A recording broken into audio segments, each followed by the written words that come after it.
अस्सलाम वालेकुम। बेसिकली ये सेशन रखने का पर्पस हमारे पास ये था कि बहुत सारे स्टूडेंट्स की क्वेरीज वगैरह आ रही थी कि MSA 1 अगर हम प्रिपेयर करने के लिए जा रहे हैं तो उसके हवाले से गाइडेंस वगैरह हमें मिल जाए। और रिसेंटली रिजल्ट वगैरह भी आया था, तो जो लोग अभी रिसेंट अटैम्प्ट में अपेयर हुए थे और अनफॉर्चुनेटली पास नहीं हो सके, तो कौन कौन सी कॉमन मिस्टेक्स होती हैं प्रिपरेशन के अंदर, आप लोग कहाँ पे लैकिंग कर रहे होते हैं, एग्जाम के अंदर क्या स्ट्रेटजी आपकी गलत हो जाती है जिसकी वजह से MSA 1 आपके पास रुक रहा होता है। तो सबसे पहले तो आई एम अज्यूमिंग, क्योंकि मेरे पास ज़्यादातर क्वेरीज भी इसी चीज़ से रिलेटेड थी सब्जेक्ट के बारे में, कि ज़्यादातर स्टूडेंट्स अभी फर्स्ट टाइम अपेयर होने जा रहे हैं। तो अभी सेशन को हम उसी तरह लेके चलेंगे कि MSA 1 है क्या, सिलेबस उसका, उसका एग्जाम स्टाइल किस तरह का है, क्वेश्चन किस तरह पूछे जाते हैं, कॉमन रिक्वायरमेंट्स क्या है, फिर प्रिपरेशन स्ट्रेटेजी वगैरह पे हमारे पास बात हो रही होगी। उसके बाद फिर हम सेल्फ स्टडी अप्रोच पे कोई अगर जाना चाह रहा है वो किस तरह प्रिपेयर करे। देन हमारे pass through out the session कहाँ कहाँ पे कॉमन मिस्टेक्स आ रही होती हैं वो डिस्कस हो गए, फिर सेशन को एंड कर रहे होंगे। देखिए बेसिकली MSA 1 का जो ओवरऑल पर्पस है आपके पास वो डिफरेंट है फ्रॉम सी फैप के दो पेपर्स ऑलरेडी इसके अंदर शामिल है, बट इट डजेंट मीन कि वो उसी नॉलेज को दोबारा टेस्ट कर रहा है। अगर उसने सेम नॉलेज दोबारा टेस्ट करनी होती तो MSA के नाम से वो पेपर, दो पेपर को कंबाइन करके लॉन्च नहीं किया जाता। पर्पस MSA 1 का ये है आपके पास कि आप प्रैक्टिकली चीज़ों को देखें, प्रैक्टिकली चीज़ों को एनालाइज करें, professional tone of writing adopt करें, और जो सिचुएशन आपके पास अपेयर हो रही होती है प्रैक्टिकली, जैसे अगर एक चार्टर्ड अकाउंटेंट है वो दो सिचुएशन के अंदर मेनली जा रहा होता है। या तो चार्टर्ड अकाउंटेंट इन प्रैक्टिस होगा फर्म वाली लाइफ के अंदर, या चार्टर्ड अकाउंटेंट आपका इन बिजनेस होगा जिसमें आप other side of the table होंगे, अकाउंट्स वगैरह बना रहे होंगे, मैनेजमेंट की क्वेरीज होंगी, अकाउंटिंग ट्रीटमेंट की इम्प्लीकेशन बोर्ड को बता रहे होंगे, और उसी से रिलेटेड आपके रिस्क और बाकी चीज़ें होंगी। इस पेपर में भी ये दो जॉब्स टाइटल कह लें या दो आपके रोल्स ऑफ चार्टर्ड अकाउंटेंट आ रहे होते हैं प्रीडोमिनेंटली, क्योंकि ऑडिट भी शामिल है तो चार्टर्ड अकाउंटेंट इन प्रैक्टिस का रोल ज़्यादा पेपर के अंदर होता है। और दोनों रोल्स के अंदर अगर मैं कॉमन चीज़ की बात करूँ वो है आपके पास अकाउंटिंग। तो आपके पास अकाउंटिंग स्टैंडर्ड्स के भी आप जाके आगे वेटेज भी देखेंगे वो भी ज़्यादा है, और उसी की बेस पे पूरा पेपर डोमिनेट कर रहा होता है। जिसकी अकाउंटिंग वीक है, उस पर ग्रिप नहीं है, तो उसके हाई चांसेस हैं कि वो उस पेपर में थ्रू ना कर सके। बाकी CFAP एग्जाम से इसका डिफरेंस क्या है, लेंथ ऑफ द पेपर है आपके पास, कि जिसके अंदर आपके पास 15 से प्लस पेजेस पे आपका क्वेश्चन सिर्फ आ रहा होता है। उसके अंदर आपके पास multiple subjects combinely in a single question test हो रहे होते हैं, जब इसका नाम मल्टी सब्जेक्ट असेसमेंट है। उसके साथ साथ आपके पास जो सिचुएशन होती है उसको आपने प्रैक्टिकली अडॉप्ट करना होता है। अगर आप professional tone of writing adopt नहीं करेंगे, आप प्रायोरिटाइजेशन अडॉप्ट नहीं करेंगे सही तरीके से, तो आपका इंप्रेशन MSA 1 के अंदर अच्छा नहीं जाएगा। प्लस इंफॉर्मेशन को किस तरह हैंडल करना होता है आपके पास, वो भी चैलेंजेस आ रहे होते हैं। जब मेरे पास 15 पेजेस प्लस पे सिर्फ क्वेश्चन पेपर है तो मैं कितनी इंफॉर्मेशन पढूं, कितनी रिटेन रखूं, किस तरह उसको एसिमुलेट करूं, और किस तरह पेपर में उसको कंट्रोल करते हुए मैं सॉल्व करूं। ये चैलेंज आपका बढ़ जाता है स्पेशली जब आप CBE मैकेनिज्म के थ्रू जाते हैं, क्योंकि इलेक्ट्रॉनिकली इंफॉर्मेशन को पढ़ के रिटेन रखना और एक फिजिकली इंफॉर्मेशन को हैंड रिटन फॉर्म के अंदर आपने पढ़ के रिटेन रखना, इन दोनों में फ़र्क है। अक्सर स्टूडेंट्स ने पास में इस चीज़ पे भी स्ट्रगल करी है कि उन्होंने अपनी सारी practice throughout paper pen पे करी ट्रेडिशनली। पेपर में जाके अब जब वो अपेयर हुए तो वो इन्फॉर्मेशन रिकॉल नहीं कर पा रहे। फोकस आपके माइंड का जब टाइपिंग पे जा रहा है तो वो पॉइंट्स को रिकॉल नहीं कर पा रहा। इसी तरह जब आपने इन्फॉर्मेशन इलेक्ट्रॉनिकली स्क्रीन पे ही पढ़ रहे हैं, वहां पे आपके पास ऐसा इफेक्टिव हाईलाइटिंग टूल्स अवेलेबल नहीं है, तो आप किस तरह इन्फॉर्मेशन को रिटेन रखेंगे, किस तरह आप डॉट्स को कनेक्ट करेंगे, जो कि इस पेपर के अंदर बहुत ज़्यादा इंपॉर्टेंट है। अब मैं आपको थोड़ा सा, थीम तो मैंने ओवरऑल बताई है, बट इसका सिलेबस वगैरह देख के जब हम क्वेश्चन को देख रहे होंगे तो फिर हमें अंदाज़ा हो रहा होगा कि पेपर आता किस तरह का है।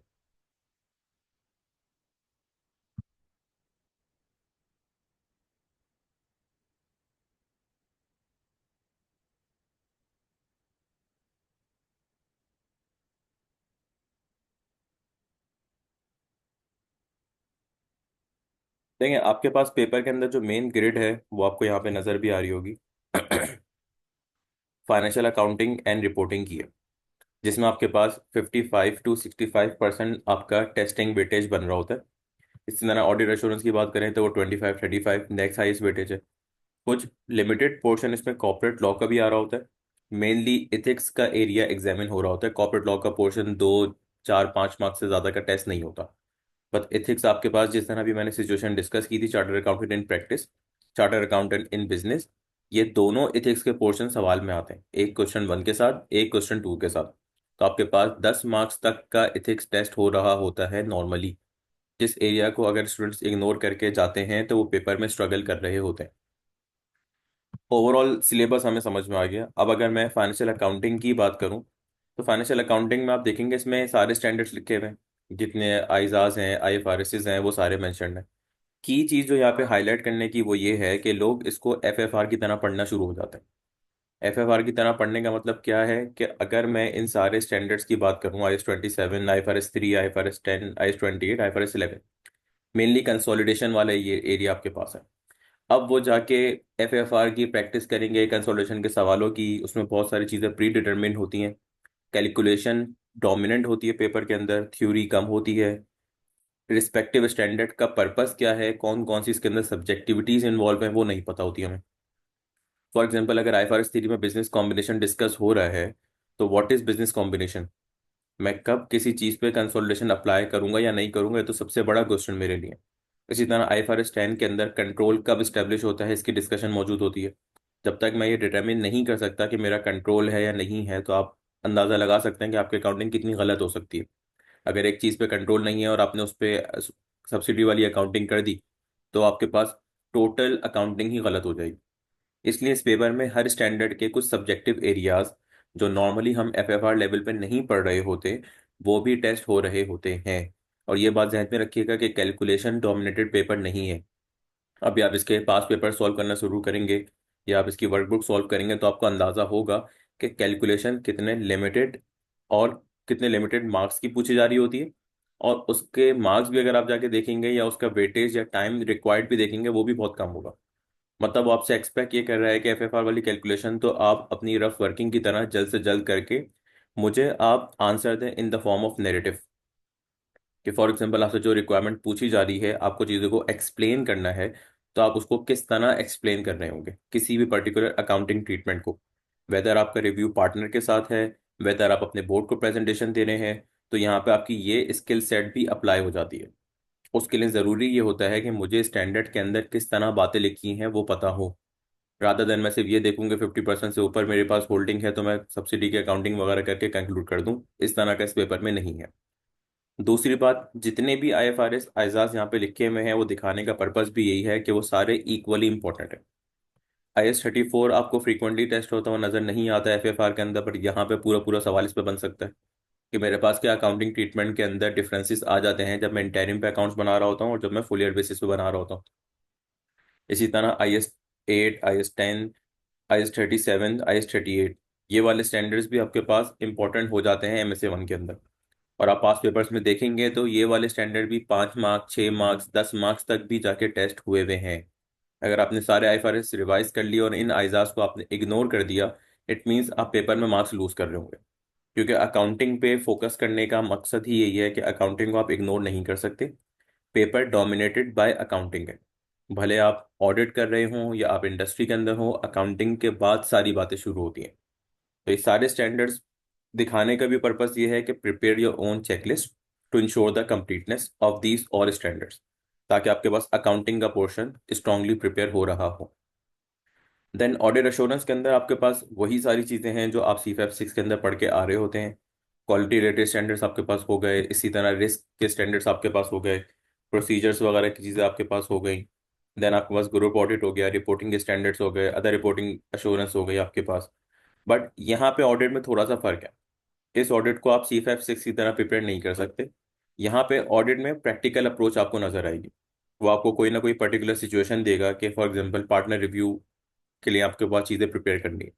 वो आपको ये बताएगा कि अभी हम किस स्टेज ऑफ द ऑडिट में खड़े हुए हैं। वो आपको ये बताएगा कि प्लानिंग करते हुए सिर्फ आपने एनालिटिकली चीज़ें नहीं देखनी, अगर टीम रिसोर्स प्लानिंग है वो भी अब आपका शामिल है, क्योंकि आपको मैनेजर का रोल भी दे सकता है। इसी तरह क्लाइंट एक्सेप्टेंस डिसीजन है, वो भी अब इस ऑडिट का पार्ट है। क्योंकि फर्म के अंदर जब आप जाते हैं तो आपको सिर्फ प्योर ऑडिट के अलावा pre and post requisites of the audit भी परफॉर्म करने पड़ रहे होते हैं, जिसके अंदर आपको रिसोर्स की प्लानिंग, क्लाइंट एक्सेप्टेंस डिसीजन लेना हो रहे होते हैं, बेस्ड ऑन द रिस्क आप सारी चीज़ें गवर्न कर रहे होते हैं, आप चीज़ों को प्रायोरिटाइज करते हैं with respect to the situation in the audit. मैं प्लानिंग स्टेज पे खड़ा हुआ हूँ, मेरी टीम डिप्लॉय हुई है नहीं हुई है, इंटरिम स्टेज पे मैंने टीम डिप्लॉय करी है, मैं इंटरिम प्रोसीजर परफॉर्म करने के बाद क्लाइंट पे जा रहा हूँ, तो कितनी इन्फॉर्मेशन मेरे पास अवेलेबल होगी। फर्स्ट ईयर मेरे पास क्लाइंट है तो मुझे किस तरह अपनी टीम कंपोजिशन को रिवाइज करने की ज़रूरत है, मेरे पास रिस्क किस तरह डिटरमिन हो रहा होगा। तो ये सारे प्रैक्टिकल एलिमेंट्स आपके पास इंपॉर्टेंट हो जाते हैं when it comes to MSA. इसीलिए इसको रिकमेंड ये किया जाता है कि आप उन आइजाज से रिवाइज करते हुए पूरा CFAP 6 की तरह इसको अप्रोच ना करें। पहले आप डाइव इन करें प्रैक्टिस क्वेश्चंस को करने में, ताकि आपको थोड़ा सा अंदाजा हो कि सवाल में पूछ किस तरह का चीज़ है। देन ये अदर एश्योरेंस स्टैंडर्ड्स भी आपके पास में टेस्ट हो रहे होते हैं। लॉग आपके पास लिमिटेड पोर्शन इसमें अवेलेबल होता है, देन कोड ऑफ एथिक्स आपके पास जो बुक है उसके थ्रू यहाँ पे टेस्टिंग परफॉर्म हो रही होती है। इसके बाद अगर मैं डायरेक्ट मूव करूँ पेपर के ऊपर, आपके पास ये तकरीबन 4 आवर्स 3 आवर्स 45 मिनट्स का पेपर होता है। ये 15 मिनट्स बीच में एक्स्ट्रा दिए जाते थे, हाफ एन आवर। अब ये चीज़ अवेलेबल नहीं होती है। अगर आप इंस्ट्रक्शंस वगैरह को इग्नोर करके 1 मिनट क्वेश्चन के ऊपर आ रहे होंगे तो यू विल सी कि आपके पास 17 पेजेस पे क्वेश्चन पेपर है आपका। नॉर्मली FFR का या आपके पास ऑडिट वगैरह का पेपर 7-8 पेजेस पे होता है एट मैक्स। तो सबसे बड़ा डिफिकल्टी चैलेंज ही इसका यही है कि आपके पास 17 लॉन्ग पेजेस पे इसका सिर्फ क्वेश्चन अवेलेबल है, जिसमें अगर आप इंफॉर्मेशन को एक बार एनालाइज करेंगे तो आपके पास 5 से 6 अपेंडिसेस अवेलेबल है in one question. Question one ही सबसे बड़ा लेंथी आपके पास पार्ट होता है, उसके अंदर इंफॉर्मेशन ओवरलोड आप देख सकते हैं कि आपके पास जो सामने रिक्वायरमेंट्स मेंशन है वो ही ई पार्ट तक है। और अगर मैं इन रिक्वायरमेंट्स को भी ब्रेक डाउन करूं कि मेरे पास इंफॉर्मेशन को रिव्यू करना है, रिपोर्टिंग इश्यूज पे बात करनी है और ऑडिट रिस्क आइडेंटिफाई करना है, जिसको हम नॉर्मली सब रिक्वायरमेंट्स कह रहे होते हैं, तो आपके पास 10 से 12 टोटल रिक्वायरमेंट्स एक क्वेश्चन में आ रही होती हैं। इसका मतलब इन सारी रिक्वायरमेंट्स को माइंड में रखते हुए सवाल को पढ़ना, इन सारी अपेंडिसेस में से इंफॉर्मेशन को एक्सट्रैक्ट करना और उसको पुट करना कि कौन सी रिक्वायरमेंट से कौन सी अपेंडिक्स पर्टेन करती है, ये एक स्किल है। ये आपको बताने से या टिप्स देने से कभी भी कवर नहीं होगी। जब तक आप MSA 1 की प्रैक्टिस MSA 1 के थ्रू ही नहीं करेंगे तब तक आपका ये स्किल सेट डेवलप नहीं होगा। ऑल्दो आपको सारी चीज़ें पेपर में आती हों, फिर भी पेपर हैंडल नहीं होगा, क्योंकि आपके पास इंफॉर्मेशन को लिंक करना, एसिमुलेट करना, रिक्वायरमेंट्स में ब्रेक डाउन करना, स्ट्रेटेजी बनाना, प्लानिंग करना, ये सारी चीज़ें यहाँ पे इंपॉर्टेंट है, बिकॉज 50% मार्क्स आपके पहले क्वेश्चन से पर्टेन करना है। और जिसके अंदर ये नंबर ऑफ डिटेल आप देख सकते हैं, मैंने हाईलाइट वगैरह भी की हुई है कि ये डिफरेंट डिफरेंट चीज़ें पेपर के अंदर अवेलेबल। आपके पास बैकग्राउंड इंफॉर्मेशन होगी, आपके पास नैरेटिव डेटा होगा, आपके पास फाइनेंशियल स्टेटमेंट्स के एक्सट्रैक्ट्स अवेलेबल होंगे जिसमें बैलेंस शीट P&L पूरा है। उसके साथ साथ आपके पास कुछ एडिशनल इन्फॉर्मेशन भी अवेलेबल हो सकती है, तो there is a lots of analysis आपके पास अवेलेबल है पेपर में। देन आपके पास एक कोई पर्टिकुलर इशू अलग से मेंशन हो रहा होगा, उसकी डिटेल आपके पास अवेलेबल होंगी। अब आप देख लें कि यहाँ पे कितनी डिफरेंट अपेंडिसेस मेरे पास हैं और क्वेश्चन वन यहाँ जाके मेरे पास खत्म हो रहा है 8 पेजेस के ऊपर, जिसकी मैंने आपको सब रिक्वायरमेंट्स बताई, जिसकी मैंने आपको वैरायटी ऑफ डेटा जो अवेलेबल है पेपर में वो बताया, और आपको पेपर को सॉल्व करते हुए ऑडिट माइंड, अकाउंटिंग माइंड, सारी चीज़ों को एक साथ लिंक करना पड़ रहा होता है। देन हमारे पास क्वेश्चन 2 और क्वेश्चन 3 जो होते हैं वो 20-25 मार्क्स के होते हैं। नॉर्मली जो मैंने भी क्वेश्चन 1 आपसे डिस्कस किया, ये आपको थोड़ा सा देख के अंदाजा भी हुआ होगा, ये चार्टर्ड अकाउंटेंट इन प्रैक्टिस का सिनेरियो होता है, जिसमें आपका ऑडिट रोल बेसिकली टेस्ट हो रहा होता है। किसी भी क्लाइंट पे अगर आप डिप्लॉयड हैं, किस तरह आप उसका रिस्क एनालिसिस करेंगे, प्रोसीजर्स परफॉर्म करेंगे और प्रोसीड करेंगे। क्वेश्चन 2 मेरे पास normally chartered accountant in business वाली सिचुएशन से पर्टेन कर रहा होता है, तो ये अकाउंटिंग डोमिनेटेड होता है। इसमें कोई ना कोई पर्टिकुलर अकाउंटिंग का इशू चल रहा होगा जिस पे आपने मैनेजमेंट को ब्रीफ करना होगा, आपने अपने बोर्ड को बताना होगा। स्टिल क्वेश्चन 25 मार्क्स का है, बट आप देख सकते हैं इसमें भी 5 अपेंडिक्स है। अगर आप इसकी रिक्वायरमेंट देख के 3 है, इसको फर्दर ब्रेक डाउन करेंगे तो ये 6 से 7 सब रिक्वायरमेंट्स मिला के टोटल बन जाएगी। टाइम आपके पास लिमिटेड है, 25 मार्क्स का सिर्फ सवाल है। अगेन इंफॉर्मेशन आपके पास बहुत ज़्यादा है जिसको आपने सिमुलेट करके कंट्रोल करना है, फिर अकाउंटिंग ट्रीटमेंट्स पे बात करनी है, सारी चीज़ों पे बात करनी है। एक चीज़ इस इंफॉर्मेशन से रिलेटेड ज़रूरी है कि जितनी ज़्यादा आपके पास इंफॉर्मेशन अवेलेबल है उतनी ज़्यादा आपके पास मार्क्स सिक्योरिंग एवेन्यूज़ भी अवेलेबल होते हैं। इसीलिए हम अक्सर एक जुमले में से वन के लिए कहते हैं कि breadth is more important as compare to the depth. इसका मतलब दो चीज़ों में आता है। पहली चीज़, जब मैं इस पेपर को प्रिपेयर कर रहा हूँ तो मेरा फोकस कंप्लीटनेस इंश्योर करने पे होना चाहिए, ब्रेथ कवर करने पे। दूसरी चीज़, जब मैं पेपर को अटेम्प्ट भी कर रहा हूँ तो भी मेरा फोकस इसकी ब्रेथ कवर करने को होना चाहिए।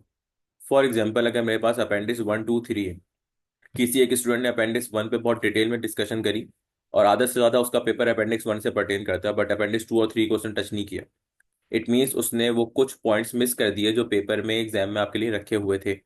इसी तरह अगर उसने कोई पर्टिकुलर अकाउंटिंग ट्रीटमेंट डिस्कस किया और उसमें सिर्फ एक बात करी और वो डिटेल में पूरी समझा दी, एज कम्पेयर टू द दूसरा स्टूडेंट जिसने उस अकाउंटिंग स्टैंडर्ड की जो जो इम्प्लीकेशन लग रही थी वो 2, 3 बातें यहाँ पे करी, तो उसको ज्यादा मार्क्स मिलने के चांसेस होंगे as compare to the first student. क्यों? क्योंकि जितने आपके पास इश्यूज पेपर में डिस्कस हुए हुए हैं, जितना उसको ब्रीफली कंसाइजली आप कम्युनिकेट कर सकेंगे, उतने ज्यादा मार्क्स गेन करने की आपकी अपॉर्चुनिटी क्रिएट होगी। तो इस चीज को माइंड में रखते हुए ही शुरू से प्रिपरेशन प्रैक्टिस आपने देखना है। इवन आप मार्किंग स्कीम भी इसकी उठा के देखेंगे तो आपको नजर आएगा किसी भी एक पर्टिकुलर स्टैंडर्ड का ट्रीटमेंट सवाल में है तो उसको उसने कितने डिफरेंट एंगल्स से कवर किया हुआ है। फॉर एग्जाम्पल, इनिशियल रिकॉग्निशन पे भी बात की हुई है, सब्सिक्वेंट मेजरमेंट पे भी बात की हुई है। सब्सिक्वेंट मेजरमेंट के अंदर अगर क्लासिफिकेशन रिलेटेड बात है, आपके सब्सिक्वेंट अकाउंटिंग ट्रीटमेंट रिलेटेड बात है, तो सारी बातें उसने की हुई है। प्रिसाइजली कंसाइजली सारी चीज़ों को उसने कवर करने की कोशिश की हुई है। जो जो चीज़ सवाल के अंदर डिस्कस हुई हुई है उस पर आपने कमेंट करना है, उसको कवर करने की कोशिश करनी है। Only then you able to cover the breadth of the paper. अब इसमें बहुत ज़रूरी है कि मैं इस तरह से प्रैक्टिस करूं कि मैं कंसाइज वे में अपनी इंफॉर्मेशन को कम्युनिकेट करना सीखूं, मैं इंफॉर्मेशन को हैंडल करना सीखूं, मेरे माइंड में स्टैंडर्ड्स इस तरह रिफ्रेश हों कि मैं उनकी सारी बातें यहाँ पे अप्लाई भी करने की पोजीशन में हूँ। ओनली देन नेक्स्ट पोजीशन में आता हूँ कि मेरा पेपर इजीली हैंडल हो सकता हो। क्वेश्चन 3 में भी आप देखेंगे थोड़ा सा ऑडिट की तरफ इंक्लाइन होता हुआ क्वेश्चन होता है नॉर्मली, क्योंकि क्वेश्चन 2 आपका अकाउंटिंग वाला होता है। बट अगेन इसमें भी अकाउंटिंग रिलेटेड चीज़ आपको मिल रही होती है और 17 पेजेस तक जाके आपका ये क्वेश्चन कंप्लीट हो रहा होता है।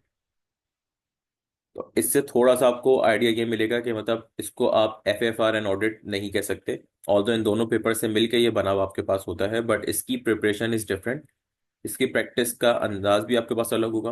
अभी सर हामिद आपके साथ डिस्कस भी कर लेंगे कि कौन कौन सी कॉमन रिक्वायरमेंट्स आ रही होती हैं, किस तरह आपको इसको प्रिपेयर करना चाहिए, किस तरह चीज़ें लेके चलनी चाहिए। वो चीज़ फिर आपको फर्दर आइडिया मिलेगा कि हमारे पास इस पेपर के चैलेंजेस क्या है। सर हामिद आप अवेलेबल हैं? बट आपको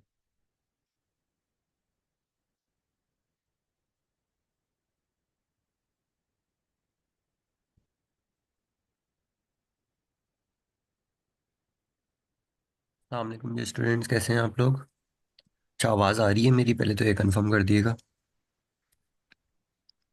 जी सर, आपकी आवाज़ क्लियर है। सर, एक कॉमन रिक्वायरमेंट्स वाली जो हमारी शीट है वो प्लीज़ शेयर कर दीजिए। अच्छा, अब हम थोड़ा सा हमने एक ओवरऑल लेवल पे पेपर को तो स्किम कर लिया कि पेपर है क्या, एक बर्ड्स आई व्यू तो ले लिया। अब इसी में अगर हम पेपर में देखें तो ये 3 क्वेश्चंस में जो पेपर टूटा हुआ है, जिसमें फर्स्ट क्वेश्चन हमारा 50 मार्क्स का होता है, सेकंड क्वेश्चन जनरली 25 और थर्ड भी 25 का होता है। तो इसमें जो एरियाज या क्वेश्चन जो कॉमन रिक्वायरमेंट्स होती है ना, ऑल दो स्पेसिफिक एरियाज तो हमारे हर दफ़ा डिफरेंट हो रहे होते हैं, लेकिन जो टेस्टिंग की ओवरऑल कवरेज की जो एरियाज हैं वो ये है, एक तो फाइनेंशियल रिपोर्टिंग ट्रीटमेंट या उसकी इम्प्लीकेशंस पूछ रहा होता है। अब ये जो सवाल है ये डिपेंड करेगा, ये चार्टर्ड अकाउंटेंट इन बिजनेस में, जैसे यहाँ पे एक मेन सा वो चीज़ ये है कि ये business aspect as well as audit यानी कि चार्टर्ड अकाउंटेंट इन प्रैक्टिस के एस्पेक्ट, दोनों एस्पेक्ट से ये पेपर बड़े अच्छे तरीके से समराइज कर रहा होता है चीज़ें। तो जब हम फाइनेंशियल रिपोर्टिंग ट्रीटमेंट की बात करते हैं तो यहाँ पे बीइंग एन ऑडिटर भी हो सकता है कोई new transaction during the year company ने एक करी हो इनकर, जिसमें हम ऑडिट कर रहे हैं। तो हमें उसके सारे एस्पेक्ट्स देखने हैं, कौन कौन से स्टैंडर्ड्स उसमें पुट इन हो जाएगा। वंस वो स्टैंडर्ड हमने आइडेंटिफाई भी कर लिया है, तो फिर हमें ये देखना है कौन कौन से रेड फ्लैग्स हो सकते हैं, कौन कौन से क्रिटिकल एंगल्स हो सकते हैं उस चीज़ को अप्लाई करने के लिए। अच्छा, कभी कभार क्या होता है इसी तरह, चाहे मैं चार्टर्ड अकाउंटेंट्स इन बिजनेस की बात करूं, चाहे चार्टर्ड अकाउंटेंट इन प्रैक्टिस की बात करूं, कभी कभार सवाल में जो इन्फॉर्मेशन होती है वो काफ़ी लिमिटेड होती है। यानी कि हो सकता है वो बिजनेस सिनेरियो तो दे दे जो ड्यूरिंग द ईयर या नेक्स्ट ईयर फोर्सी हो रहा है, लेकिन उसकी इम्प्लीकेशन के लिए जो हमें सारे रेलेवेंट फैक्ट्स चाहिए हैं वो हमारे पास नहीं है। जो कि प्रैक्टिकली हो भी रहा होता है। प्रैक्टिकली क्या होता है, हमें पता चला यार कंपनी जो है वो ये एक एक्सपेंशन करने जा रही है और एक प्लांट लगाने जा रही है। अब उसके पीछे नहीं पता वो लोन फाइनेंस्ड होगा, या लोन फाइनेंस्ड होगा तो कितना परसेंट लोन फाइनेंस्ड होगा। या कोई कंपनी अगर कोई एक न्यू एक्विजिशन करनी जा रही है, एक न्यू कंपनी खरीदने जा रही है, तो उसके हो सकता है हम परसेंटेज टर्म्स में हमें ये तो पता हो हमारी कंपनी जो है वो 50% एक्वायर कर लेगी, 60% एक्वायर कर लेगी। लेकिन अकाउंटिंग पर्सपेक्टिव से जो हमारा की डिसीजन मेकिंग फैक्टर है, फॉर एग्जांपल अगर मैं सेकंड एग्जांपल की बात करूं तो वहाँ ये है कि 60% एक्विजिशन में क्या हमारा कंट्रोल इस्टेब्लिश हो रहा है कि नहीं। तो इस तरह की सारी इंफॉर्मेशन कभी कभार सवाल में अवेलेबल नहीं होती। तो इस तरह के सिनेरियोज में हमें सबसे पहले तो पूरी हमारी जो अकाउंटिंग रिक्वायरमेंट है, जब तक वो नहीं पता होगी हम अहेड जा नहीं सकते। तो इनिशियली हमें वो अकाउंटिंग रिक्वायरमेंट बिल्कुल प्रॉपरली पता होनी चाहिए इस तरह के सवाल को अटेम्प्ट करने के लिए। और हमें उसकी एप्लीकेशन देखनी चाहिए सिनेरियो से मोल्ड करते हुए कि क्या वो सिनेरियो में नज़र आ रहा है कि हमारे पास इतना डेटा, इतनी इंफॉर्मेशन अवेलेबल है कि मैं कंक्लूजन पे रीच कर पाऊँ। और अगर मैं कंक्लूजन पे रीच कर पा रहा हूँ तो क्या मैं ओवरऑल सारे एस्पेक्ट्स कवर करते हुए एक रीजन कंक्लूजन में पहुंच रहा हूँ। तो ये एक ओवरऑल फ्लो होगा मेरा फाइनेंशियल रिपोर्टिंग ट्रीटमेंट वाले सवाल को अटेम्प्ट करने में।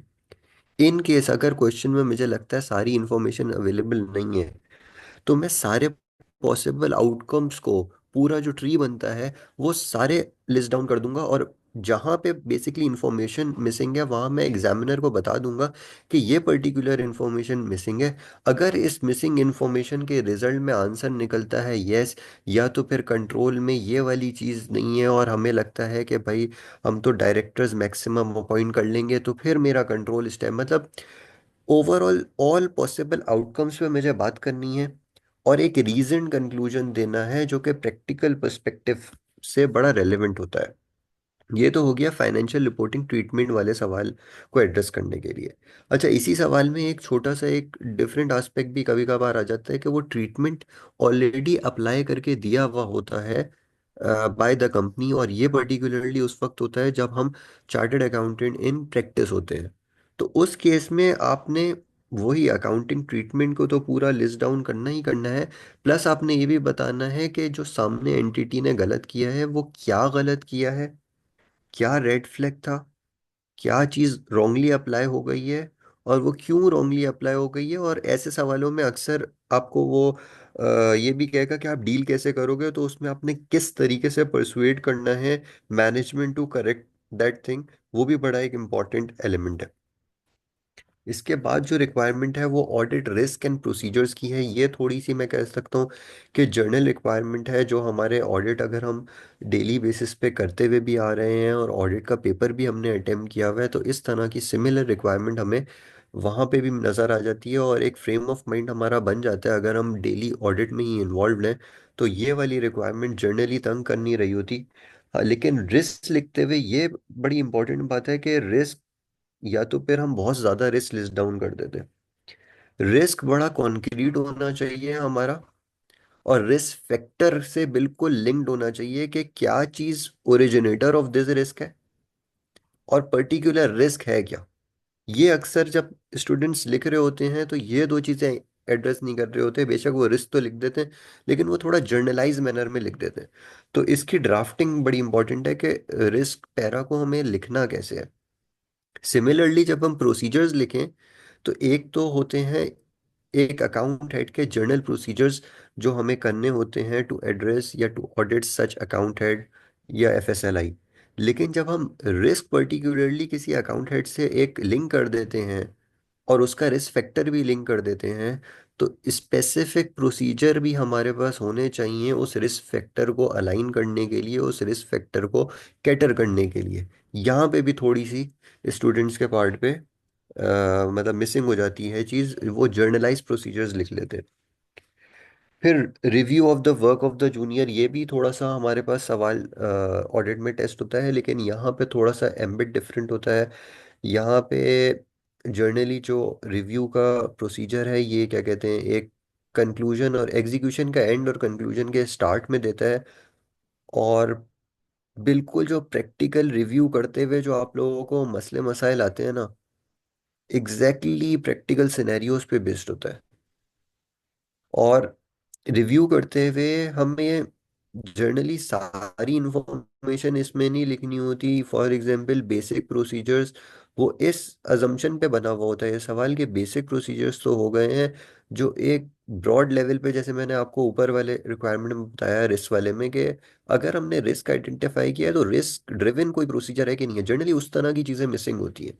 तो वहां पे हमें वो प्रोसीजर भी लिखना होता है, और वो इस तरह लिखना होता है कि सामने वाले को आप समझा रहे हैं कि प्रोसीजर तो चले आपने लिख दिया कि क्यों वो प्रोसीजर रिक्वायर्ड था, और क्या क्रिटिकलिटी थी उस प्रोसीजर की करने की, और क्या स्पेसिफिक असर्शन उससे मीट नहीं हो रहा था।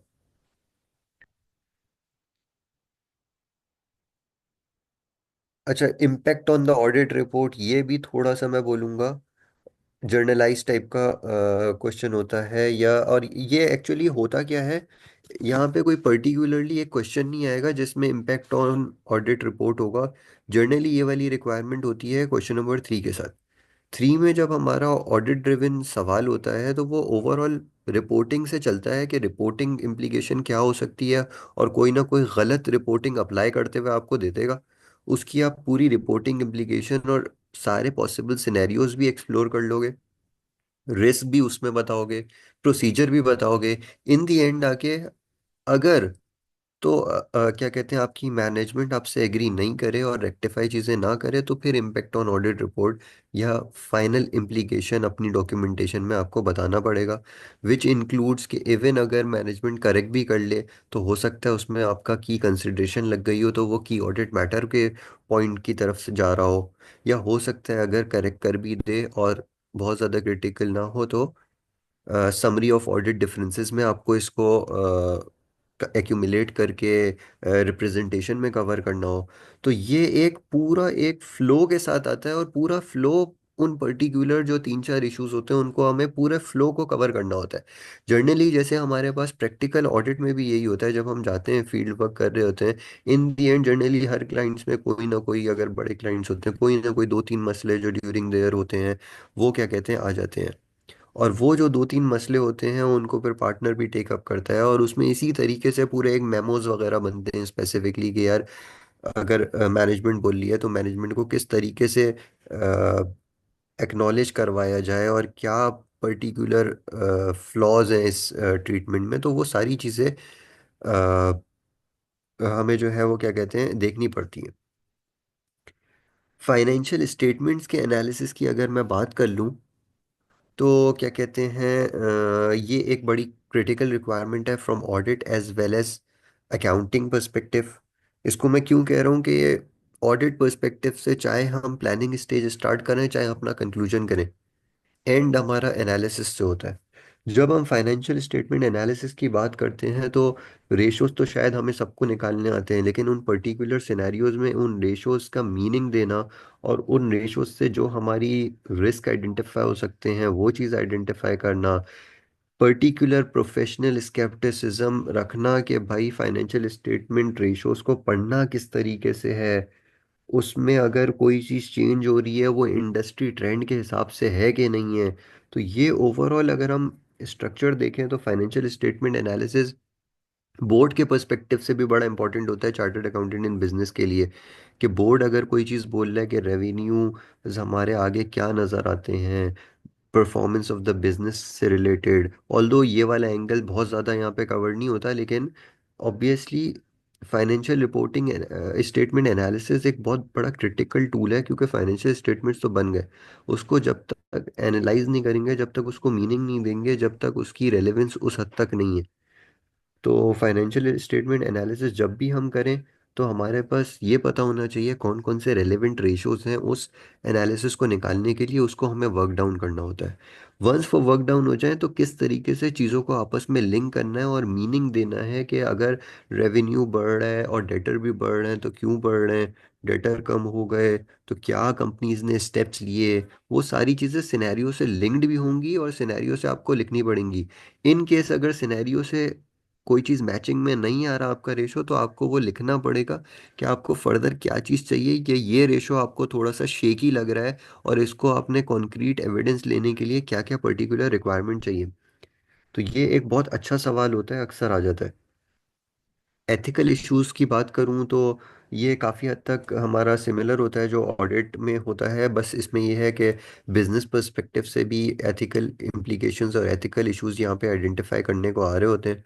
ऑलमोस्ट जो तीनों क्वेश्चन हमने दिखाए जो आ रहे होते हैं, तीनों में कुछ ना कुछ थोड़ा बहुत एरिया एथिक्स का शामिल होता है। इसको मैं बोलूँगा ये बड़े की मार्क्स होते हैं, कोई 7-8 नंबर पे जाके ये एथिक्स का एरिया फैला हुआ होता है। तो एथिक्स को, क्योंकि ये हमारा एक नेचर भी बन जाता है एथिक्स के क्वेश्चन को अप्लाई करना, रीज़न बीइंग कि हम तकरीबन सारे पेपर्स में इसको अटेम्प्ट करते हुए आ रहे होते हैं, इसको थोड़ा सा MSA 1 पर्सपेक्टिव से अलग से देख लिया जाए तो बड़ा इंपॉर्टेंट है। रीज़न बीइंग ये 7-8 नंबर बड़े फ्री के आपको मिल सकते हैं। तो नेक्स्ट स्लाइड में जाएगा sir.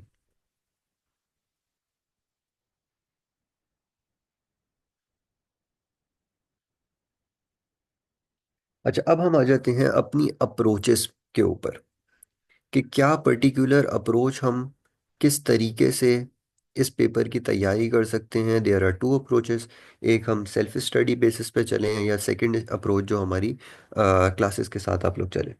Before going to the approaches, मैं थोड़ा सा जो एग्जामिनर कमेंट्स या की इस पेपर की जो की रिक्वायरमेंट्स है ना, या की एबिलिटीज जो डेवलप करनी है, वो थोड़ा सा डिस्कस कर लेता हूँ, जो ऑलरेडी सर अरीब ने भी अच्छे खासे लेवल पे डिस्कस तो कर ली है। एक तो इस पेपर की लाइन और लेंथ देख के आपको यह आइडिया होना चाहिए, इसमें टाइम मैनेजमेंट बहुत इंपॉर्टेंट है। और जब हम कहते हैं ना टाइम मैनेजमेंट, तो इतना बड़ा पेपर टेक्निकली इतने टाइम में करना एक काफ़ी डिफिकल्ट काम है। तो टाइम मैनेजमेंट के साथ साथ जो दूसरी चीज़ आती है ना, वो हमारी जजमेंट आती है और हमारी एबिलिटी टू कॉम्प्रिहेंड आती है। टाइम मैनेजमेंट उसी वक्त हो पाएगी जब मुझे ये जजमेंट होगी कि यार क्वेश्चन में अगर एक इम्प्लीकेशंस टेस्ट हो रही है और उसके 5 एंगल्स हैं, तो मुझे उन 5 एंगल्स में से किस में कितना टाइम ले देना है और कितना लिखना है। वही वाली बात कि इस पेपर का फोकस अटेम्प्ट करते हुए आपका ये होना चाहिए कि मुझे breadth of the topic cover करना है, ना कि लेंथ ऑफ द टॉपिक। आप लिखने को तो एक ही एंगल पे कोई एक पेज भी लिख दें, लेकिन वो फिर आपके किसी मीनिंग का नहीं रहेगा, क्योंकि अगर आपका पेपर इसकी वजह से मिस हो जाता है। तो पेपर सॉल्व करते हुए हमेशा स्टार्ट से ही आप टाइम मैनेजमेंट का ख्याल रखें। इनिशियली हो सकता है आपको ये चैलेंज आए कि क्या कहते हैं, चीज़ें इवन आप शॉर्ट करके लिख रहे हो तब भी नहीं कवर हो, लेकिन आहिस्ता आहिस्ता ये आपका नेचर डेवलप होता रहेगा जैसे जैसे आप प्रैक्टिस करते जाएंगे। बस लिखते हुए ये देखिएगा कि ऑल एंगल्स आर कवर्ड और नॉट, ये सबसे ज़्यादा प्रायोरिटी होनी चाहिए, क्योंकि ब्रेथ कवर करनी है हमें, लेंथ नहीं कवर करनी। एबिलिटी टू कॉम्प्रीहेंड हमारी बहुत अच्छी होनी चाहिए। बड़े बड़े एनेक्डोट से किस तरह पिक एंड चूज करने हैं पॉइंट्स जो हमारे मतलब के हैं, ये एक बहुत बड़ी स्किल है। बेसिकली कॉन्सेप्ट्स तो आप लोगों ने ऑलरेडी कवर किए हुए हैं, सारे कॉन्सेप्ट्स आते हैं, उन कॉन्सेप्ट्स की प्रैक्टिकल वर्ल्ड में एप्लीकेशन इस वक्त टेस्ट हो रही है आपकी। तो इस वक्त ये समझें कि आप चार्टर्ड अकाउंटेंट हैं और प्रैक्टिकली फर्म में बैठे हुए आपका एक मैनेजर माइंडसेट होना चाहिए। एक ब्रॉड लेवल में, ऊपर लेवल में आपने किस तरीके से सोचना है, वो एक सबसे बड़ा क्रिटिकल स्किल है इस पेपर के लिए। फर्स्ट अप्रोच की अगर मैं बात करूं, जो क्या कहते हैं हमारी सेल्फ स्टडी अप्रोच है, तो इसमें भी वही अप्रोच होगी टेक्निकली जो मैं आपको बता रहा हूँ, जो हमारी क्लासेस में हो रही होगी। कि आपने इनिशियली स्टार्ट तो करना है अपना थोड़ा से अकाउंटिंग स्टैंडर्ड्स के रिव्यू से। रिव्यू करते हुए खाली कॉन्सेप्ट्स का ओवरव्यू करें, यही सजेस्टेड होगा। क्योंकि अगर आप एक एक एलिमेंट की प्रैक्टिस में या क्वेश्चन सॉल्व करने में चले जाएंगे तो बहुत ज़्यादा आपका टाइम कंज्यूम हो जाएगा, जिससे हो सकता है आप अचीव कुछ ना कर रहे हो। रीज़न बीइंग, जब आप एमएसए स्टाइल क्वेश्चंस पे आएंगे तो आपको पता चलेगा कि एमएसए स्टाइल क्वेश्चंस एक बिल्कुल ही 360 डिग्री का चेंज है। इसकी टेस्टिंग लेवल, इसके अटेम्प्ट करने का लेवल। तो इसीलिए प्राइमरी फोकस अपने कॉन्सेप्ट्स पे दें, कॉन्सेप्ट रिव्यू करें। और ऐसा नहीं करें कि पूरे कॉन्सेप्ट एक साथ रिव्यू करें, पहले एफआर लेवल, ऑडिट लेवल के, फिर जाके एमएसए में आ जाएं। इस तरह नहीं करें। साइड बाय साइड एक एक दो दो स्टैंडर्ड करके कॉन्सेप्ट रिव्यू करते जाएं।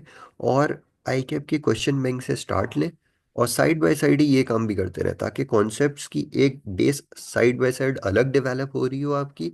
और प्रैक्टिकल एस्पेक्ट यह कि यह इसको ऐसे कह लें कि क्वेश्चन को किस तरीके से अटेम्प्ट करना है, टाइम मैनेजमेंट किस तरह करनी है, कॉम्प्रिहेंड कैसे करना है, जो पर्टिकुलर स्किल रिक्वायर्ड है अपार्ट फ्रॉम कॉन्सेप्ट, वो भी आपकी साथ साथ डेवलप होते रहे। तो क्वेश्चन बैंक के कुछ सवालों से स्टार्ट लें, फिर एग्जाम स्टाइल क्वेश्चंस होते हैं हमारे आई कैप की वर्कबुक में, उनकी तरफ जाएं। फिर हमारे पास पास पेपर के क्वेश्चंस पे आए आहिस्ता आहिस्ता करते हुए। स्टार्ट लें 25 मार्क्स के क्वेश्चन से। वंस कोई 5-7 क्वेश्चन 25 मार्क्स वाले कर लें तो फिर आपको एक कंफर्ट आएगा कि यार मैं इतना बड़ा क्वेश्चन तो कर रहा हूँ। फिर उठाएं 50 मार्क्स वाला क्वेश्चन, उसको सॉल्व करना शुरू करें। क्योंकि इनिशियली क्या होगा, जब आप 50 मार्क्स 25 मार्क्स के क्वेश्चन, 25 तो चलो हमारे पास पीछे भी होते हैं 20-22 मार्क्स के, लेकिन यहाँ पे जो 25 मार्क्स का क्वेश्चन है उसकी लेंथ आपको भी नजर आ रही होगी कि क्वेश्चन बड़ा वाइड स्प्रेड फैला हुआ है। तो ऐसे सवालों में एनेक्जर्स को यूटिलाइज कैसे करना है, जैसे जैसे आप करते रहेंगे सॉल्व, आपको एक माइंड फ्रेम डेवलप हो जाएगा ऐसा कि क्या कहते हैं, फिर आपको सवाल देखते हुए आपको खुद ही आइडिया हो जाएगा कि इस एनेक्जर में मुझे कितना टाइम लगाना है। क्वेश्चन 50 मार्क्स में आएंगे, 50 मार्क्स भी ऑब्वियसली जब स्टार्ट लेंगे तो बड़ा मुश्किल लगेगा, लेकिन आहिस्ता आहिस्ता करके मोर फोकस आपका प्रैक्टिस पे होना चाहिए। साइड बाय साइड कॉन्सेप्ट का रिवीजन बड़ा ज़रूरी होना चाहिए। कॉन्सेप्ट्स के रिवीजन में हो सकता है आपको स्टैंडर्ड लेवल पे भी जाना पड़े या कोई अच्छी समरीज पे जाना पड़े। इसका रीज़न ये है कि अगर आप अपने एफआर के रजिस्टर्स वगैरह घुमाएंगे, क्योंकि यहाँ पे सबसे ज़्यादा की एलिमेंट अगर कोई है पेपर का तो वो एफआर का एरिया है, रिपोर्टिंग का एरिया है। तो हो सकता है उसमें वो वाले कॉन्सेप्ट्स कवर ही ना हो, क्योंकि वो आज तक वहाँ पे इम्पोर्टेंट कंसीडर ही नहीं किए हों due to marking. For example, business combination लगाना कब है? बिजनेस होगा तो बिजनेस कॉम्बिनेशन लगेगा। इसी तरह लीज का कॉन्सेप्ट अप्लाई कब होगा? लीज है क्या? लीज के एलिमेंट्स कंप्लीट हो रहे हैं कि नहीं हो रहे? अगर हम एक 60% इन्वेस्टमेंट कर दिए, क्या वो कंट्रोल इस्टेब्लिश हो रहा है कि नहीं हो रहा? कंट्रोल इस्टेब्लिश करने के फैक्टर्स क्या क्या होते हैं? इसी तरह हाईएस्ट एंड बेस्ट मार्केट का एनालिसिस। जर्नली तो हम लिख देंगे हाईएस्ट एंड बेस्ट मार्केट की बेसिस पे फेयर मार्केट, फेयर वैल्यूएशन होनी चाहिए, लेकिन प्रैक्टिकल सिनेरियो में किस तरीके से उसको आइडेंटिफाई करना। तो ये सारे कॉन्सेप्ट्स, छोटे स्टैंडर्ड से लेके बड़े स्टैंडर्ड तक सारे कॉन्सेप्ट्स आप लोगों को पता होने चाहिए ब्रॉडली। बहुत ज़्यादा डीप डाउन नहीं जाना बेशक, लेकिन ब्रॉड लेवल पे, ऊपर लेवल पे सारी चीज़ें बड़े अच्छे तरीके से कवर होनी चाहिए। फिर वंस आपका एक अच्छा लेवल पे बेस बन जाता है by simultaneous practice of concepts as well as questions, तो फिर आप एग्जाम में जाने से पहले at least 2 to 3 complete past paper जब आप घुमाएंगे ना, तो उससे आपको एक कंफर्ट लेवल आएगा कि जब आप एग्जाम में बैठेंगे तो फिर पैनिक नहीं होंगे, क्योंकि एक इतना बड़ा पेपर के करने के लिए भी एक टेम्परेमेंट चाहिए, एक प्रेशर को कंट्रोल करने का एलिमेंट चाहिए, तो वो आपके अंदर डेवलप हो चुका होगा।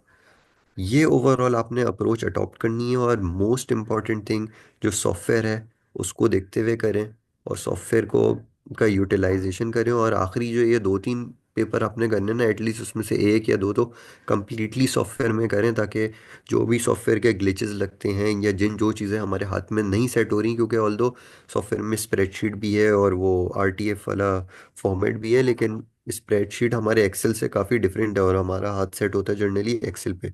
तो ये काफ़ी एक डिफरेंट चीज़ हो जाती है। तो सॉफ्टवेयर को बिल्कुल इक्वल इम्पोर्टेंस दीजिएगा। रीज़न बीइंग के कॉन्सेप्ट भी बना लें, एबिलिटी टू कॉम्प्रीहेंड भी डेवलप कर लें, सारी टाइम वाली चीज़ें कर लें, लेकिन सॉफ्टवेयर नहीं होगा तो इन दी एंड हम कोई भी नया मोड ऑफ आंसरिंग में भी जाएंगे ना तो हम पैनिक हो सकते हैं, क्योंकि एग्जाम में वैसे ही एक नर्व्स पे कंट्रोल चाहिए होता है। सेकंड अप्रोच की अगर हम बात कर लें, अब जो हम क्लासेस में कर रहे होंगे, तो उसमें हमारे पास, अगर आप क्लासेस में करते हो उसमें आपको एडवांटेज ये हो जाएगा कि एक स्टार्ट से ही राइट डायरेक्शन मिल जाएगी। Right direction in the sense, इस तरह हो जाएगा कि आपके जो अकाउंटिंग कॉन्सेप्ट्स हैं स्पेसिफिक, जो बड़े स्टैंडर्ड्स हैं उनको बड़े अच्छे स्टाइल में कोई 2-2 घंटों के लेक्चर में पूरा समराइज करके, और जो एमएसए लेवल की रिक्वायरमेंट है और एमएसए लेवल की उसकी लेवल ऑफ कवरेज रिक्वायर्ड है वो बड़े अच्छे तरीके से हुई हुई है। जैसे हमारा कंसोलिडेशन का एरिया है, अब एक जो 25 मार्क्स का सवाल है उसमें कंसोलिडेशन आता ही आता है क्वेश्चन नंबर 2 में जनरली। इसी तरह क्वेश्चन नंबर 1 में भी कोई ना कोई कंसोलिडेशन का कॉन्सेप्ट जरूर इन्वॉल्व होता है। कभी एसोसिएट का हो जाएगा, कभी जॉइंट अरेंजमेंट क्या हो चीज़ होती है, जॉइंट वेंचर बनने की बेसिस क्या होती है। ये खाली कंपटीशन एस्पेक्ट नहीं है, ये बड़े बुनियादी कॉन्सेप्ट हैं, बेस कॉन्सेप्ट्स हैं। तो वो बड़े अच्छे तरीके से कॉम्प्रीहेंड हुए हुए हैं लेक्चर्स में। प्लस एक हमारी समरी बुक्स भी है जिसमें क्या कहते हैं सारे स्टैंडर्ड्स को मैक्सिमम लेवल में जो बेस कॉन्सेप्ट्स हैं उनको कीवर्ड्स के थ्रू समराइज किया गया है। ऑब्वियसली वंस आप कीवर्ड्स उसको समझ लेते हैं क्लासेस में, उसके साथ बिल्कुल टोन डाउन हो जाते हैं, तो फिर क्या होगा, आप जब एग्जाम में सॉल्व कर रहे होंगे वो कीवर्ड आपके लिए बड़े इनफ होंगे चीज़ों को समराइज करने में। और इससे फ़ायदा ये होगा कि वो जो आप बहुत ज़्यादा डिटेल में ना जाने के लिए भी आपको वो फोर्स करेगा, क्योंकि आपके पास ऑलरेडी जो चीज़ लिखी हुई होगी वो 1-2 लाइनर में समराइज हुई हुई होगी बुक में, आप मैक्सिमम 4-5 लाइंस में चले जाओगे। तो वहाँ पे बहुत ज़्यादा सम एग्जामिनर को समझाने के लिए हम जब अपने पास से लिखने जाते हैं तो कभी कभार बहुत ज़्यादा एक्सप्लोड हो जाते हैं, बहुत ज़्यादा लिख देते हैं, तो वो चीज़ से आप बच जाओगे। और इसी तरह जैसे जैसे एक एक अकाउंटिंग स्टैंडर्ड्स हमारा कवर्ड हो रहा है उसके साथ साथ जो रेलेवेंट क्वेश्चंस हैं वो फिर हमने सॉल्व कराए हुए हैं।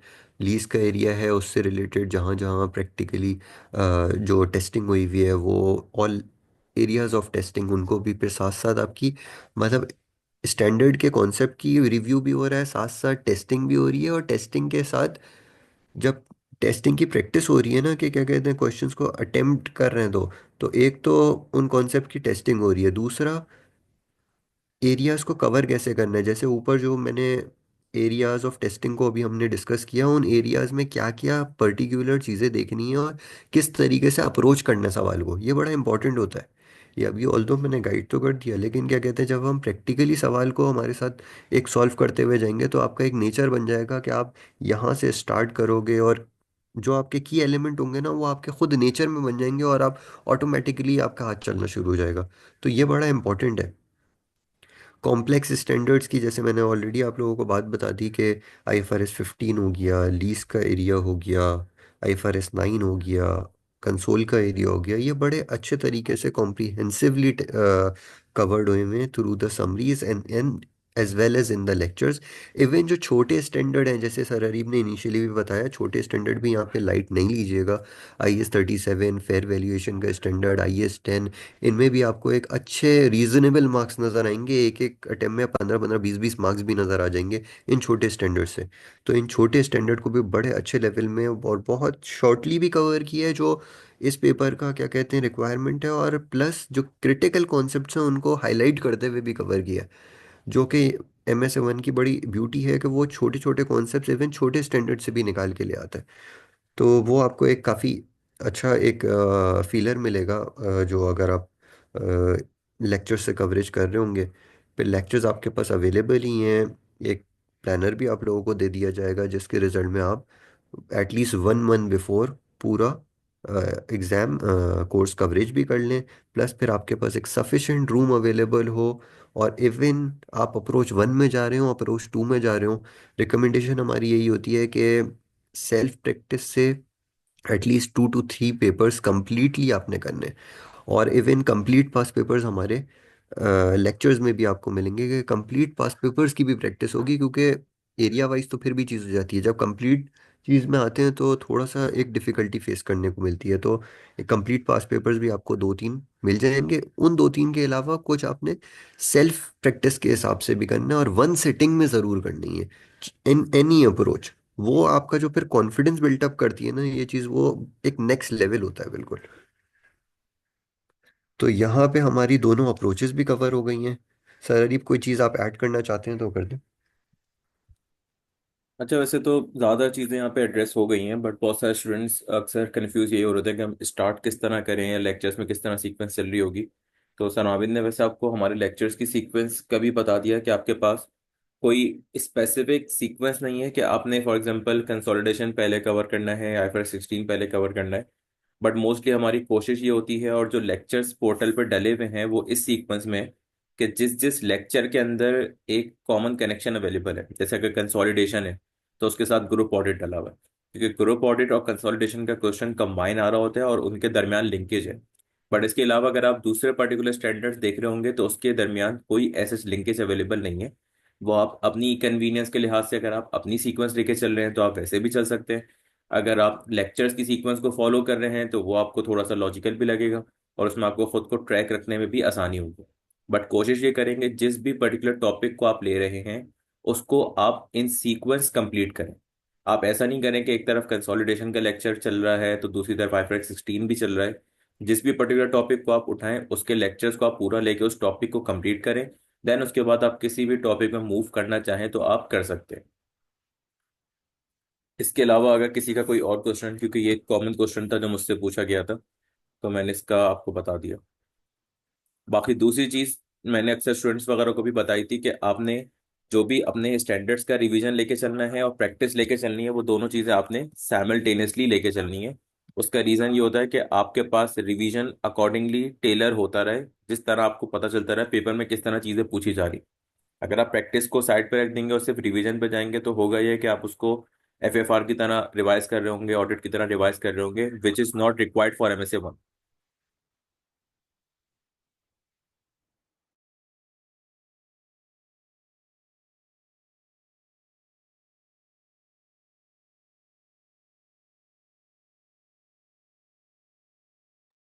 अच्छा, बुक से रिलेटेड तो देखें, बेसिकली आपने जिस मटेरियल से इनिशियली FFR और ऑडिट पढ़ा हुआ होता है वो आपका होगा बेसलाइन मटेरियल। बट पेपर में क्योंकि आप अपने जर्नल्स वगैरह लेके नहीं जा सकते, तो पेपर में आप IFRS आइजास लेके जा सकते हैं। ST एकेडमी की जो हमारी MS1 की बुक है वो भी आप पेपर में लेके जा सकते हैं। उस बुक का फायदा ये है कि वो कंसाइज है। उसके अंदर समरी अवेलेबल है अकाउंटिंग स्टैंडर्ड्स की, ऑडिट के इंपॉर्टेंट कॉन्सेप्ट्स की। तो क्विकली अगर आपको पेपर में नेविगेट करना हो तो आप उससे इजीली ट्रेस कर सकते हैं। But summary is not a replacement of the actual knowledge. अगर आप उस समरी से प्रिपेयर कर रहे हैं और आपको पेपर में उसको लेकर जाना है, तो आप आज के दिन से प्रिपरेशन भी फिर उस समरी वे में करें। कहीं ऐसा ना हो पेपर में आपको ये कंफ्यूजन हो कि मुझे IFRS ओपन करनी है या समरी ओपन करनी है। समरी से जब भी आप रिवाइज करें, जिस भी पर्टिकुलर टॉपिक पे आप फंसे हैं उसको आप जाके को रिलेट करेंगे अपने उस मटेरियल से जिससे आपने इनिशियली FFR ऑडिट पास किया हुआ था। तो पेपर में अगर मैं रिकमेंडेशन की बात करूं तो IFRS आइजास आप लेके जा रहे होंगे। बट अगर IFRS लेके जा रहे हैं तो मैं रिक्वेस्ट करूंगा कि IFRS को आप थोड़ा सा देख के पढ़ भी लें, मार्किंग वगैरह भी कर लें, क्योंकि अभी तो आपके पास टाइम है, इनिशियली आप चीज़ें लेके चल सकते हैं। बट आखिरी मंथ में अगर आप IFRS उठा रहे होंगे तो मैं वो रिकमेंड नहीं करूंगा, क्योंकि आपके पास इतना टाइम नहीं है कि आप पूरे पूरे स्टैंडर्ड्स पढ़ के हाईलाइट भी कर लें और पेपर में उसको यूज़ कर सकें। बुक 2 के नाम से जो है वो मैं देख लेता हूँ, जो मटेरियल हमारे पास अवेलेबल है दोबारा शेयर कर लेते हैं। बट मेनली आपके पास MSA 1 की ST एकेडमी की बुक अवेलेबल हो जाएगी हार्ड फॉर्म में। जो रजिस्टर्ड स्टूडेंट्स हैं उनके लिए तो वो फ्रीली अवेलेबल है, तो वो आपको डिलीवर हो जाएगी। तो उसमें आपके पास स्टैंडर्ड्स वगैरह की समरीज, ऑडिट से रिलेटेड जो भी गाइडेंस है, सारी चीज़ें आ रही हैं। प्रैक्टिस के लिए मेनली हमारे पास जो दो वर्कबुक की सोर्सेज हैं वो मैंने ऑलरेडी ग्रुप में शेयर की हुई हैं, बाकी लोगों के लिए भी वो एक्सेसिबल है। एक मेरे पास ICW का क्वेश्चन बैंक होगा, दूसरा मेरे पास ICAP की वर्कबुक है जो इम्पोर्टेंट है, तीसरा मेरे पास ICAP के पास पेपर्स हैं। जिसके पास टाइम कम है वो पास पेपर्स पे मेनली फोकस करे। बट क्योंकि अभी हम इनिशियली पीरियड में खड़े हुए हैं और हम सब्जेक्ट को शुरू से लेके चल रहे हैं, तो रिकमेंडेड सीक्वेंस होती है कि आप वर्कबुक को सीक्वेंशियली लेके चलें, क्योंकि उसके अंदर ग्रेजुअली डिफिकल्टी लेवल अराइज हो रहा है। और एग्जाम स्टाइल क्वेश्चन पे पहुंचने से पहले उसने थोड़े से क्वेश्चन कोशिश की MSA 1 लेवल तक बनाने के लिए, ताकि आहिस्ता आहिस्ता आपका लेवल अप होता रहे। तो वो उस सीक्वेंस में वर्कबुक बनी हुई है। तो मैं रिकमेंड यही करूंगा, जो फर्स्ट टाइम पेपर दे रहे हैं जिनके पास टाइम भी है तो वो उसको MSA 1 की वर्कबुक को सीक्वेंस में लेके चले। जब वो एग्जाम स्टाइल क्वेश्चन तक पहुंच जाएंगे तब तक उनका मेजोरिटी रिवीजन भी साइमल्टेनियसली हो चुका होगा, बिकॉज हम रिवीजन प्रैक्टिस को साथ साथ लेके चल रहे होंगे। उसके बाद आपके पास डोमेन में बहुत सारी चीज़ें अवेलेबल है, ICW के रीसेंट अटेम्प्ट के पास पेपर्स, ICAP के पास पेपर्स, जो आपको मेन प्रिपरेशन के अंदर हेल्प कर रहे होंगे। और किसी का कोई क्वेश्चन या कंफ्यूजन?